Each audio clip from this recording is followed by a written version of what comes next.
గురుబ్రహ్మ ప్రేక్షకులకు నమస్కారం అండి.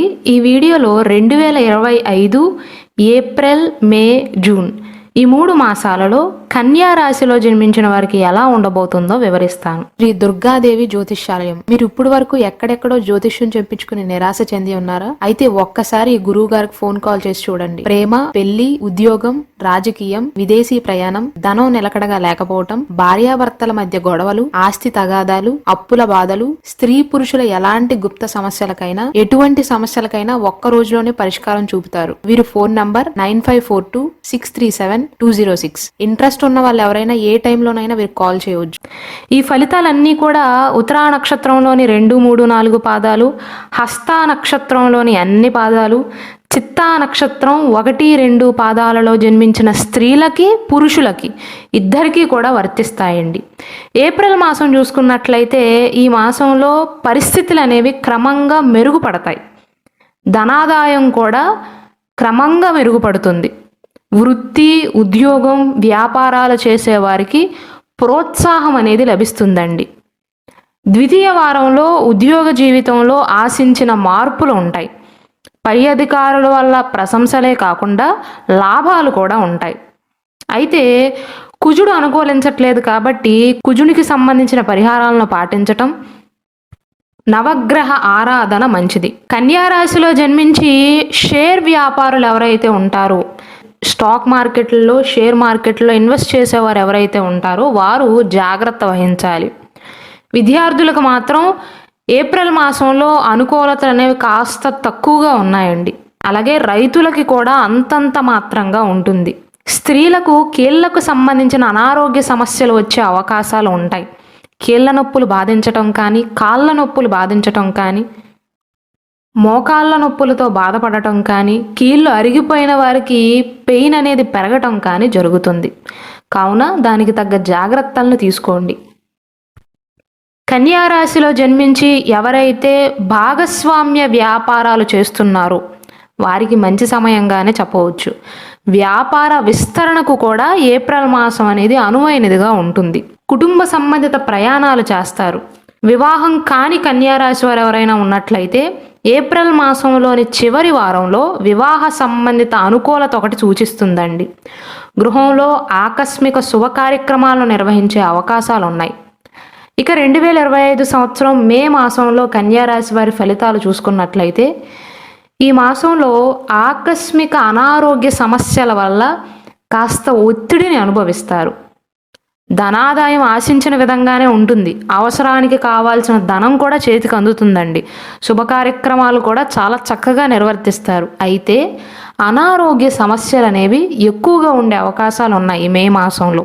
కావున సుబ్రహ్మణ్యేశ్వర స్వామి వారిని ఆరాధించండి. షేర్ మార్కెట్లలో పెట్టుబడి పెట్టేవారికి, చదువుకుంటున్న విద్యార్థులకు, రైతులకి కూడా మే మాసంలో శ్రమ కొద్దీ లాభాలు పెరిగే కాలంగా చెప్పవచ్చు. విదేశాలకు వెళ్ళాలి అని ఎవరైనా అనుకుంటున్నట్లయితే చదువు రీత్యా కానీ, ఉద్యోగ రీత్యా కానీ, వ్యాపార రీత్యా కానీ, టూరిస్టులుగా కానీ విదేశీ ప్రయత్నాలు చేస్తున్న వారికి, స్థిరాస్తి విషయాలకు కూడా మే మాసం అనేది లాభదాయకంగా ఉంటుంది కన్యా రాశి వారికి.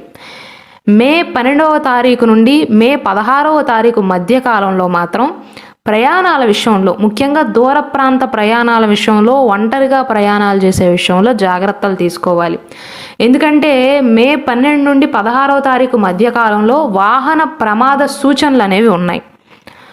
3వ వారంలో సామాన్యమైనటువంటి ఫలితాలు ఉంటాయండి. చివరి వారంలో అధిక ధన వ్యయం అవ్వటం కానీ, సొంత ఆరోగ్య విషయాలలో చికాకులు ఉండటం కానీ జరుగుతుంది. మొదటి 2 వారాలలో ధనాదాయం చాలా బాగుంటుంది. తృతీయ వారంలో సామాన్య ఫలితాలు ఉంటాయి. చివరి వారంలో ధనాదాయంతో పాటుగా ఆరోగ్య సమస్యలు వచ్చే అవకాశాలు ఉంటాయి. ఉద్యోగ ప్రయత్నాలు చేస్తున్న వారికి కొన్ని ఉద్యోగాలు చేజారే అవకాశాలు ఉంటాయి. చివరి నిమిషంలో అవకాశాలను కోల్పోయే అవకాశాలు ఉన్నాయి. మే 24వ తారీఖు, 25, 26 ఈ 3 తేదీలలో ఉద్రేక సంభాషణల వల్ల నష్టం చేకూరే అవకాశాలు ఉన్నాయండి. కాబట్టి ఈ 3 తేదీలలో ఎవరితోనైనా మాట్లాడేటప్పుడు, సంభాషించేటప్పుడు కోపం, ఆవేశాన్ని తగ్గించుకోవటం మంచిది. సంభాషణ విషయంలో మీరు ఉపయోగించే పదాల విషయంలో జాగ్రత్తలు తీసుకోవాలి. ఎలా పడితే అలా మాట్లాడవద్దు. ఇక 2025 సంవత్సరం జూన్ మాసంలో కన్యా రాశి వారికి ఎలా ఉండబోతుందంటే, ఈ మాసంలో ధనాదాయం అనేది బాగుంటుందండి. వ్యక్తిగత జీవితంలో కూడా అనుకూల ఫలితాలు సూచిస్తున్నాయి. శుభ కార్యక్రమాలను నిర్వహించే అవకాశాలు ఉన్నాయి. ఉద్యోగంలో బాగానే రాణిస్తారు. స్థాన చలన సూచనలు కూడా ఉన్నాయండి. అభివృద్ధి అయితే ఉంటుంది. అయితే ఇంతకుముందు చెప్పినట్లుగా ఆరోగ్య విషయంలో శ్రద్ధ అవసరం. రుణ సమస్యలు ఉండే అవకాశాలు ఉన్నాయి. దూర ప్రాంత ప్రయాణాలు చేస్తారు. షేర్ వ్యాపారులకు, స్టాక్ మార్కెట్లో ఇన్వెస్ట్ చేసేవారికి, అలాగే చదువుకుంటున్న విద్యార్థులకు మంచి ఫలితాలు అనేవి సూచిస్తున్నాయి. అయితే ఎవరు జాగ్రత్తగా ఉండాలి అంటే, ఈ జూన్ మాసంలో ప్రత్యేకించి మిగిలిన 2 నక్షత్రాల కంటే కూడా హస్తా నక్షత్రంలో జన్మించిన వారికి మానసిక ఒత్తిడి అనేది కాస్త ఉండే అవకాశాలు ఉంటాయి.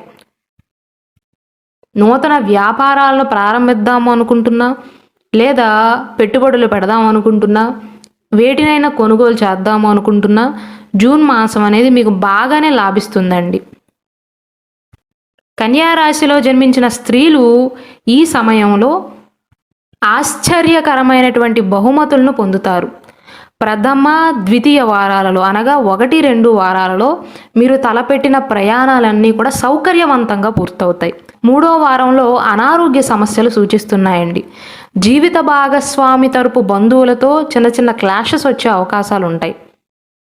కాబట్టి కన్యా రాశిలో జన్మించిన ముఖ్యంగా ఆడవారు ఈ జూన్ మాసంలో మీ జీవిత భాగస్వామి తరపు బంధువుల నుండి కృతజ్ఞతను మాత్రం ఆశించవద్దు. ఒకవేళ మీరు వారి నుండి పాజిటివ్ రెస్పాన్స్ను కోరుకుంటున్నట్లయితే నిరాశే మిగులుతుంది. చివరి వారంలో సామాన్యమైనటువంటి ఫలితాలు ఉంటాయండి. మొత్తం మీద జూన్ మాసంలో ధనానికైతే లోటు ఉండదు, కానీ జీవిత భాగస్వామి యొక్క కుటుంబ సభ్యులతో కానీ బంధువర్గీయులతో చర్చించేటప్పుడు జాగ్రత్తలు తీసుకోవాలి. ముఖ్యంగా హస్తా నక్షత్ర జాతకులు వారి మానసిక ఆరోగ్యం పైన జాగ్రత్తలు తీసుకోవాలి. రుణాలు తీర్చే అవకాశాలు చాలా తక్కువగా కనిపిస్తున్నాయి. మీ ఆరోగ్య విషయంలో కూడా కొన్ని జాగ్రత్తలను తీసుకుంటే సరిపోతుందండి. ఇవి ఏప్రిల్, మే, జూన్ మాస ఫలితాలు. ఒకవేళ కన్యా రాశి జాతకులకి కనుక మీ జాతకానికి సంబంధించిన రుద్రాక్ష, జాతకానికి సంబంధించిన రత్నం కానీ, లేదా కరుంగలి మాల కానీ, వివాహానికి సంబంధించిన వస్తువులు కావాల్సి ఉన్నట్లయితే ఇక్కడ డిస్ప్లే అవుతున్న నెంబర్కి వాట్సాప్లో ఆర్డర్ ఇచ్చుకోవచ్చండి. డోర్ డెలివరీ చేస్తారు.